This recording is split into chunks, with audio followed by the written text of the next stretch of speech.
Hi, Greg Viti with Real Estate Legends. I'm here today with Mark Lesswing, formerly of the National Association of Realtors. And Mark's so glad to have you here and have a nice conversation with you. Why don't you give the listeners a little background on yourself?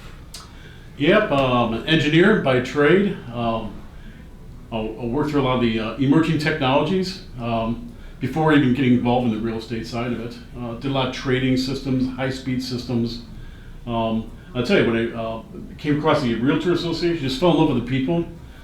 They helped me because actually I was an introvert, serious tech head. But I'll tell you, seeing all the drive and the energy just really helped me, and I enjoyed working with the realtors. You had to get out of yourself a little bit. Oh, for sure. So where'd you grow up? I grew up in Buffalo, New York. I was born in Norfolk. My dad was in the Navy. Okay. Grew up in Buffalo. Went to school at Lehigh on the East Coast. So you weren't scared of snow, huh? No. Did you have snow higher than this? Yeah, I'll tell you, it was fantastic in the winter. You could walk out with the friends, walk to the sidewalk, turn left, and start digging. But they have it down there. Like, I mean, yeah. After, 50 years, I think they figure out how to handle it. Yeah. So you stayed in New York for how long? Just until college.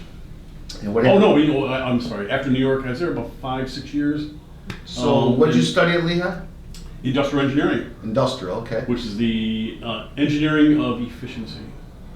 Very good. Kind of an interesting field at that time. And how many years? You did 4 years there? 4 years. Did you do any graduate studies? No, went right to work. Okay, so your first job was?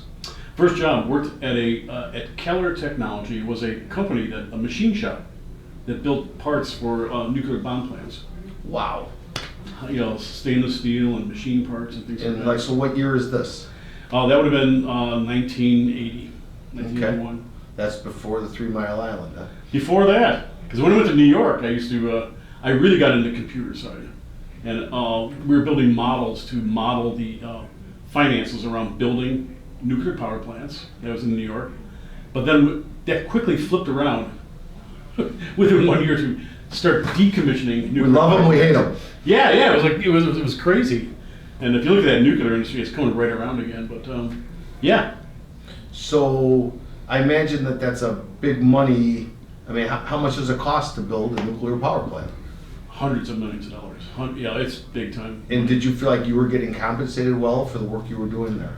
No, I was just happy to have the job. You were young, you needed it. Yeah, I needed somebody who could run the machines, and I could run the machines. So you worked at the actual plant? No, offices in New York. So you could run the plant out of New York? Nope, we ran the financial systems. Just the financial systems, okay. Because we had to go in front of the agencies, whatever, to prove the fact that the plant would make financial sense. Okay. And so then what was your second job? Second job, worked for Mayor Koch. No kidding. Yeah. And what was that position? Financial Information Services Agency called FISA, which was a brand new agency set up to track, because computers were new, track where all the money was going inside the city. Wow. Creating checks, things like that, and watching them move through the accounts. And we had no auditing at all. So I was on the team that was putting little auditing systems in. And so how long did you work there? Only in a couple of years. And did you see that really transform New York as the way they did their bookkeeping? And I'll tell you, a lot of resistance. There was generations and generations of people who had gotten city jobs who handled that kind of thing. And when you came in with the computer systems, they fought it. They wanted to keep doing it, bean counting. Right. Yeah, it is funny how so many people in so many industries resist the change. And in real estate, it was coming to us fast and furious, but we were in a kind of progressive office where our leader was saying to us, no, today we're going to teach you, this is called a new way to communicate. It's called an email. Yeah. And then this is a whole different thing called a website. And I can remember none of us knew about it, which was unbelievable. And then we were arguing like, well, no, with the website you could do this, and we didn't really know what we were talking about, but we all embraced it, even though we weren't, brand new agents anymore. But the people that did embrace it did very well. The people who didn't embrace it. So with your experience in this, how did you get to be the head of IT for the National Association of Realtors? That's a pretty big job. That's something that you could really pound your chest and say, I did this. How did it happen? Well, I went into a consultancy that was going to start doing consulting instead of just getting paid through a company like I was doing. I was going to kind of go off on my own and went to work with these other three guys. And we ran to a company called Sun Microsystems. And they had a brand new operating system, they called it, called Oak. It later became Java. Wow. So we came in with this concept of if you have consulting, and if Sun would want to sell their machines, the hardware, and they had the software called Java, and if you could recruit consulting companies, independent companies, to go pitch their projects, they would naturally bring hardware in. Yeah, so from there, so I got into the client server world. This is in the 90s, where you had those big databases. Then from there, I started to do M&A work, just straight merger acquisition here in Chicago. And then What kind of companies with the merger and acquisition? a company called CMGI. So they were permission email based. We call it permission email. That's where you could do 1 million emails a day. Wow. Buy this, buy this, buy this. So we're just blasting stuff out. Got my first dose of the privacy side of where technology was going, because this was back in the early 90s. So putting in 15 emails in somebody's box was a big deal. It's like, oh my gosh, what an invasion. How do you do opt out? It was before canned spam and any of these governmental things to make you opt out of that. So I was a shutdown guy. So my job was to lay people off because the .com era The was Grim Reaper. I was the Grim Reaper. They can see you coming in. Yeah. No smile on your face. Well, I'll tell you, I was an introvert, so therefore nothing really fazed me. I didn't really have that empathy. So I guess I was the cold. perfect guy. I was the perfect guy for that. Good news, bad news. Um, Here's your severance. You're out of here. yeah, pretty much Wow. And Yeah. so how long did you do that? so. Only for 2 years. That sounds like a long time to do that. Yeah. Some people, that's a very hard I thing had to to shut do. it down and get it restored to at least break even so you could sell the company. That makes sense. And so then, Ran into the realtors after that. 'Cause I wanted to do something. changed your life. It changed my life. I'll tell you, I ran into people who could look at a situation, no matter how grim, and then turn right around and attack it. with Us logic. damn optimists. Isn't was it? I unbelievable. I get was like- blamed for that all the time. How's the looking- market? Fantastic. I just looked at this market figure. Oh my gosh, you've got Microsoft coming, and you get all these companies coming, and they're going to get hit by this wave. And I'll tell you, people are up, and they're up for it to get it together. So I came in there as that kind of guy. But it sounds like an interesting story. You really went there because they wanted you to consult? No, they were looking for new ideas in technology because the old ideas, there was, at that time, we were still doing dial-up MLSs. You had the little modem. Dot, dot, dot, dot, dot, Yeah, dot matrix Yeah. printers. Oh, Yeah. God. Okay, so the thought was, well, if we just keep doing this way, are we going to be able to move fast enough, or are these other companies going to move faster than us? So they wanted to kind of leapfrog it a little bit. Well, I was hoping that you guys would be a speedboat, but I realized that a big association like the National Association of Realtors is like this big, huge ship, and it's very bureaucratic, and I'm sure that must have stifled you as the head of IT in many, many ways. Yeah, I didn't foresee that. It seemed like the perfect opportunity at the time. They were open for the ideas. Boy, I can't wait. But it's funny, they gave me my first office was on the second floor overlooking the dumpster. Oh, great. So I should have known. I should have known Yeah. this is going to be a lot harder than I thought it was going to be. They're not putting a lot of interest in the IT guy. So how many people did you have under you when you started? When I first started, one. So it was a really big department. Oh no, yeah, it was So really the National Association of Realtors, Let's see how this does. hundreds of thousands of members that Yeah. are all paying a lot Look of what we're money, doing. and we've Right. got 2 people in the IT department. Gee, I'm shocked that Microsoft, all these other people, Zillow, Redfin, everybody, basically kicked the National Association's butt. Let's be honest. I'm a die-hard realtor, and I'm a third-generation realtor. My grandfather helped to form Lake County Realtors multiple listing service, and really was like, a leader in that. To me, it's disheartening that we gave away so much of our information for basically nothing, and then we had to buy it back from the people that were better at better tech than we are. I think if you look at that, though, it happened over time. And I think originally the thought was, can somebody help us adopt this technology faster? Because I just want to do my business. Right. Well, that's what I was hoping. I mean, Right. And eventually just, it ran itself into the mud a little bit where it couldn't move fast enough. it's like lava coming out of a volcano. Yeah. And I don't think we all really realized how smart a lot of these companies really are, and how if they have this short incubation time from idea to implementation, of course they were going to crush a big company or a big association like the National Association of Realtors, sorry to say. Yeah.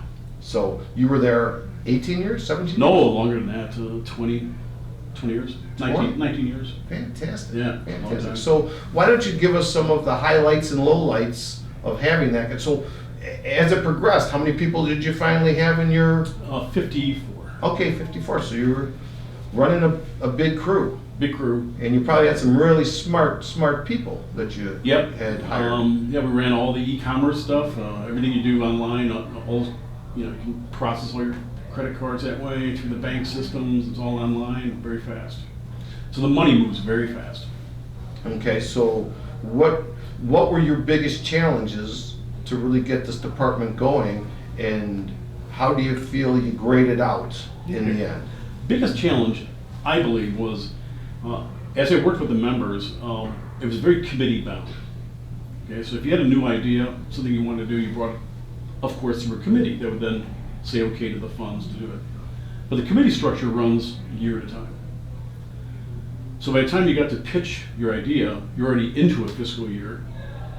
That committee could say okay for next year, but next year's committee has to say okay. So nothing could move. So nothing can move out of structure. So you really didn't, even though you're the head of this department, you really have to wait till the tail gets wagged. You're just on the end of it hoping that something's going to happen for you. Right. You know, I was with, You can bring deals. You can do deals with other companies, because that you can do. It's very transactional. You can bring that to a committee. Yes, we approve. okay, But if you're going to build and change something, an it's really infrastructure. If you're really going hard. to change, Multi-year thing. It's very difficult. you know, it just seems to me like right now it's a pet peeve of mine that our multiple listing service wants us to buy into this, I guess I'll say it, Zen list, because it is better on your phone. People see it, but they want us to pay $39 a listing. Well, what are we paying the $1,500 for right now if we really have to keep buying these supplements? They want all the realtors to buy information from Realtor.com, but yet we're the ones that's our information. Zillow's taking things, Redfin's very transactional. I mean, just all of these different things. It's like, who's really on our side? That's the way it looks for me. Now, I've done enough different types of real estate that I'm not like fighting for every single listing or every single buyer. I'm more particular, and I can be. But for the agents starting out, I guess they don't know the difference. No. But it used to be wonderful because we could do an open house, and the buyers would come in and they'd be interested and we could engage. Now the buyers are trying to get the buyer side of the commission part. Everybody is. And all this lawsuit that came up, and they didn't really have the money to fight the lawsuit, and they didn't have the foresight to figure out that this was coming and why and how we could, because I feel like the things that were charged in the suits aren't really right. But as we all know, once you get lawyers involved and you get judges involved, it's really not about what's really happening. It's they're perceived, and it's frustrating. Yeah, and then the control aspect. I mean, all the decisions about policies, whatever, got centralized. And when it got centralized, it made it an easy target to litigate against. Yeah, so if you But had like your the members are regions, financing it all, but they have no control really over the central animal. And you attack the central animal, you know what I mean? so that's So what it's a really shame. happened there. Yeah, I think. So why did you leave? Regime change always happens at the top. You got booted. Yeah, I did.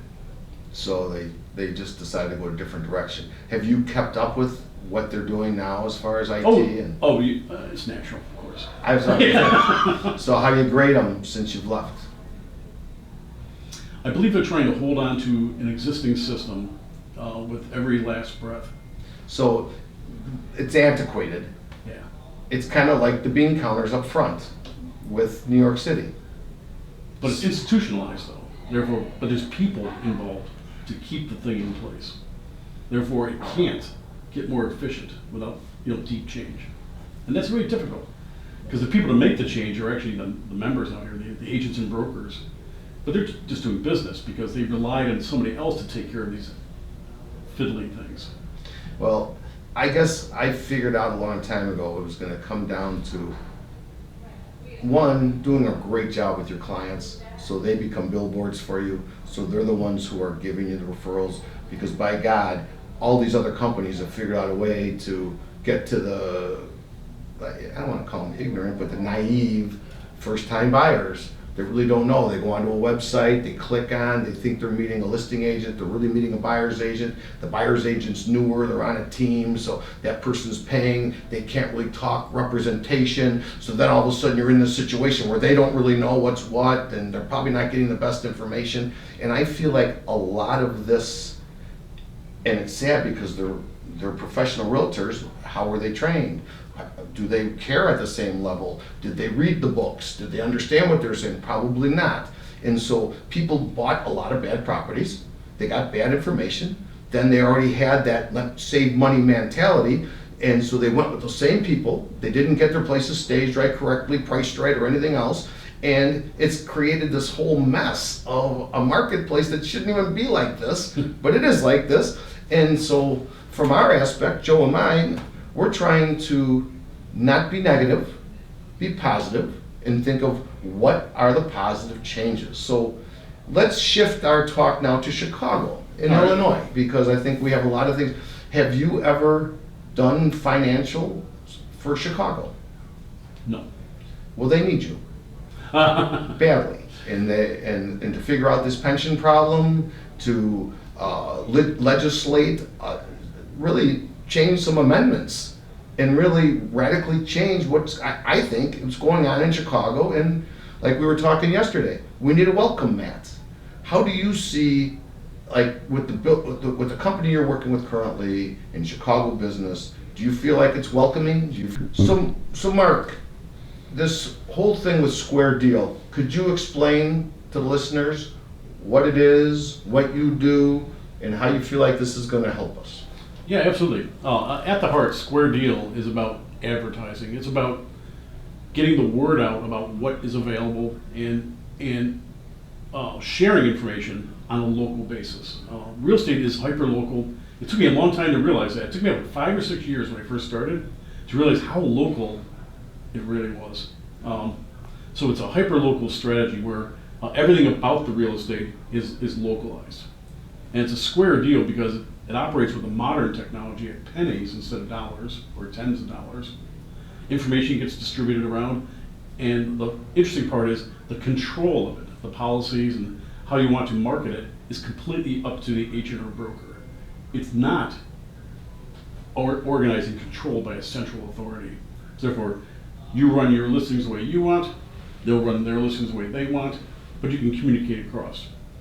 And it's a Square Deal, it's fair. Do you see this working out where an agent might not be part of the association and just put their listings on Square Deal and go that route? Absolutely, because the association might have its purposes in political realms and things like this. But on the technology side, separating the technology from it, get the business done. You still have to market the properties. It's on a local basis. You're really not marketing to somebody in Walla Walla, Washington here. Really, I mean, you may, if you go national, get one referral. I think with the commercial, it is a lot more national. Commercial, right. It's a different deal. With the residential, and I remember realizing this very early in my career, that what we do is not the most exciting thing. Unless I just sold a house across the street from your house, and it's very similar to your house, and I had it on a higher price. What was that price that we achieved?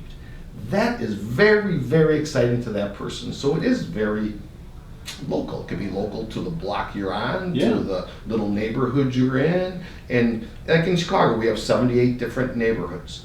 Would you see square deal, breaking it up into different neighborhoods, or? I would. I mean, Okay. if you're going to operate an area, and you become the expert in that area. So, do you see someone like myself, who I've had long ties to Chicago Association of Realtors now, and I don't see myself dropping out, but using you as a supplement? I do, because what they do is something different. They're more on the politics side of real estate and the community versus the technical side. So when you say politics, like the making sure that Legislative, regulatory.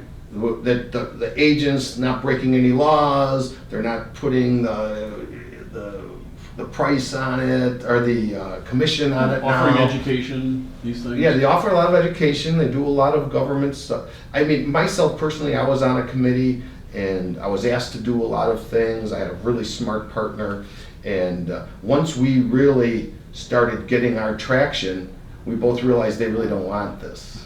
They said they did. They wanted us to act. They really want people to be at the committee, to take a few notes, go to their 12 meetings, say rah, rah, rah, maybe get their way into being on the board or being the president, but yet not really changing much and just going with the status quo. And You maybe only have a year. You only have your year. And even if you're on a committee, you have a year before you move on to the next committee. And so I was always taking it different. If I decide I'm going to really do something, by God, I'm going to take it serious and I'm going to go overboard. I did that with my committees that at Kinnigan Stray. I did it with the committees I was on with RE/MAX. With RE/MAX, I changed a lot of them. I saw where we were deficient, and I just said, this is ridiculous. Let's change it. But again, it takes forward thinking, and it takes someone who cares enough. And I think with the agents, we're also busy trying to get business and lead generate, and I feel like a lot of mistakes were made in marketing of realtors, that the public thinks that we all are $1 million seller. They don't understand that $1 million seller is not making $1 million. They're probably going to gross $25,000 off that million, and then they're going to pay taxes, pay this, pay that, pay their association, boom, boom, boom, and they made about $15,000. So, and the average agent maybe sells 7 to 8 properties a year, so figure it out. They're not crushing it. There are other agents that are crushing it, but a lot of them, they call themselves that they're the top agent, but it's kind of BS, because they really have 20 people behind them. So Right. That's really a real estate office. I mean, in my grandfather and father's era, that was a real estate office. If you had Right. more than 5 people in your office, you were an office. You're not a team. That being said, so a square deal, try to explain it a little farther. So if we've got some agents that are here listening that maybe want to jump on board, Right. how far along is it? Give us some more gumption on it. How much would it cost someone? Be very interested in. Great. Okay, so the best way to think about square deal is to think about the root of the word square deal. It's the idea of Teddy Roosevelt that if you do work, you're owed compensation. So at its heart, the theory eliminates people who don't really do much in the transaction, but just take something out of it. So if you have inefficient databases and multiple databases where you're downloading everything every night from these databases, you're duplicating databases, it's very inefficient. But back in the 80s, that was the only way to do it. Nowadays, I'll tell you, with all this mobile stuff, it's amazing how capable these are. But They're computers in our hand. they are, and what it marks is the decentralization. All the power is going away from the center into these kind of devices. And they're quite capable of doing not just algorithms, but this is the future, going to be the future AI platform, so they'll be in your hand. Therefore, the rules should also be enforced at that decentralized layer. If you use the modern technologies out here, we're talking tenths of a penny for a listing service, not dollars. So therefore, the cost structure drops out dramatically, and all the middle people drop out. So it's a redefining of this structure where there is no middle layer anymore. It's broker or agent right to third-party websites or the consumer. There's no middle person in between it, where you're making copies of it. So the error rates go down. If you want to institute something, you make the call. It's immediate to your property. So I get a listing, I put it in my computer here, and it goes everywhere I want it to go, or I direct it to go pretty much instantaneously. Right, because underneath Square Deal is this thing called a blockchain. So it's entered in the blockchain, therefore it's your deal, your property, your business. It's not, you don't sign it over to a third party who then represents your property for you. Are You own you it. selling syndications to this, or? No, I don't think so. No, I'm more of a You're a true consultant. I'm a true open sourcer. I really believe in it. I'm at the end of my career. Made good money in my life. But giving back, you can really get this at a really incredibly low level. I mean, putting a listing up, the cost to enter a listing is about 1/10 of a cent. Wow. And that's all the pictures, Yeah. floor plans, information you need. And it's there forever. You don't even have to have a database. It's in the blockchain. Therefore, it's not that you have to back up your databases. You don't have to make copies of So it. it's getting distributed all over the place, pretty much instantaneously. Not quite. It's not distributed everywhere. It's in one spot that everybody can get. Okay. But how do they know to get there? You still can, at a local level or even a higher level, tell people these are my properties. You can still advertise. And it's something called events. I think when people think blockchain, they think cryptocurrency and all this. But one thing that blockchains do, every time you make a change to the blockchain, it's broadcast out. Hey, a change got made. So it's kind of like content on Google. Yeah. It's the same kind of algorithm-esque thing, huh? So your third-party large national websites would be listening for changes. You just put it in, don't worry about it. It will be announced. There's a change there, and they grab it. Okay. They don't download 10,000 refresh every night and all those cycles and all that electricity. So how far along is it right now in the technology? Are you there? Yeah, it went, it's on test, it's called testnet right now. I put it on testnet, believe it or not, on Valentine's Day this year. Okay. Got it up there to make sure it's stable, but it's been operating. I've had some people test it out in Atlanta, and we had to make some tweaks, which is natural. But it's not that I have to redeploy an entire database or this kind of thing. It's there. It's a piece of data that's owned. So would you like our company to look deeper into it and help you with this? Yeah, I'd love to do a demonstration on that and show the value. When people see it, they just don't believe it. But you have to remember, the technology has gone beyond databases through the mobile side, and it's been decentralized back into all the power, into the mobile side. Well, that sounds really exciting. Yeah, so it eliminates a whole layer of people, which is problematic in the political side. Right. Therefore, it's not an anti-MLS, it's an alternative to it. The Okay. MLS, I think, can take care of itself. Well, I And feel they like the can do what they MLS want. needs to step it up. It's frustrating to me that they want, like I said, they want us to pay $40 basically a listing. To put up a listing, we're already paying $1,500 a year to be part of the association, and that's up from like $1,100 of just not that long ago. And it's, well, we're keep getting beat by the companies. Like, I know when people are coming to see my listings, those are people that used to come direct to me, and they don't come direct anymore because there's so many interrupters there. And I'm not saying that I'm looking for both sides of every deal, but at least I'd like someone who's really being represented to come to me, and that's not really, I'm sure that's probably why they want everybody to sign a buyer's agreement before they show a property.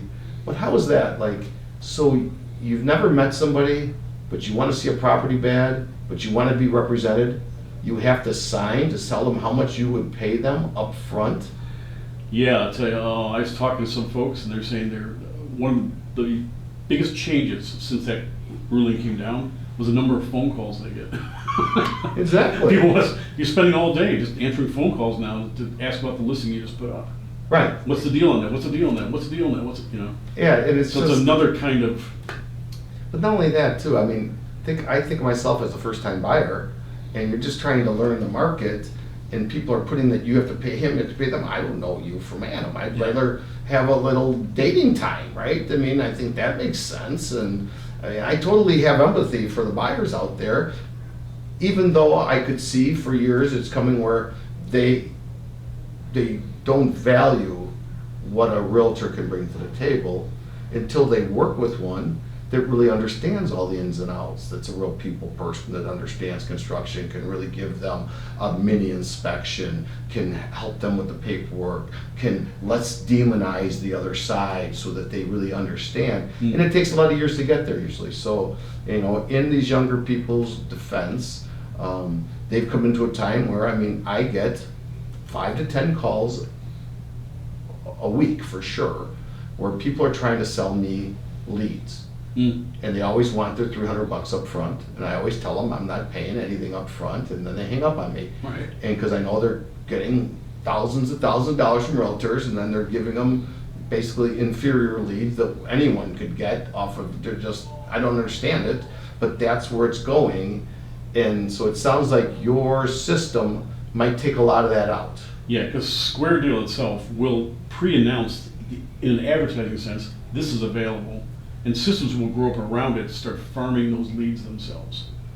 So it does that So same kind of like Yeah. Homes.com is doing that now. They have an algorithm where you put your listing up there, and every time someone hits on it, it gets like they get hit on it 50 times. Wow. It harasses the hell out of them until they buy or die, I guess.